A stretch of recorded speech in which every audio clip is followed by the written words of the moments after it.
Leurs plaies sont encore à vif et leurs mains ligotées, parfois même enchaînées à des jantes métalliques. Ici, à Kaduna, ces enfants sortent tout juste de l'enfer. Une école coranique transformée en maison de l'horreur. Ce sont de jeunes enfants dont certains viennent de pays voisins comme le Burkina Faso, le Mali, le Ghana. Certains de ces enfants rassemblés ici étaient enchaînés. Ils ont été exploités, déshumanisés. Vous pouvez le voir par vous-même. 300 enfants retrouvés ici, affamés, mutilés et pour certains même violés. Le plus jeune est âgé de 9 ans.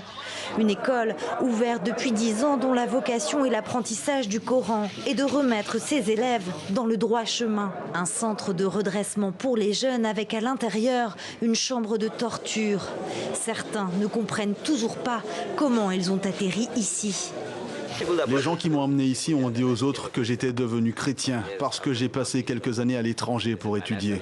Alors ils ont dit que mon style de vie avait changé, que j'avais quitté le mode de vie islamique. C'est tout ce que je comprends de ma présence ici. Complices ou victimes, ce sont les familles qui placent leurs enfants dans ce type d'établissement. Ici, ils ne pouvaient voir leurs proches qu'une fois par trimestre, un instant à l'extérieur du bâtiment.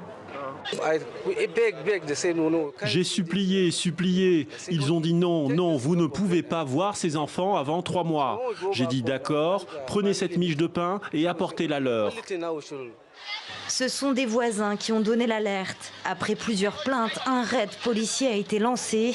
Le propriétaire de l'école a été arrêté, ainsi que ses 6 assistants.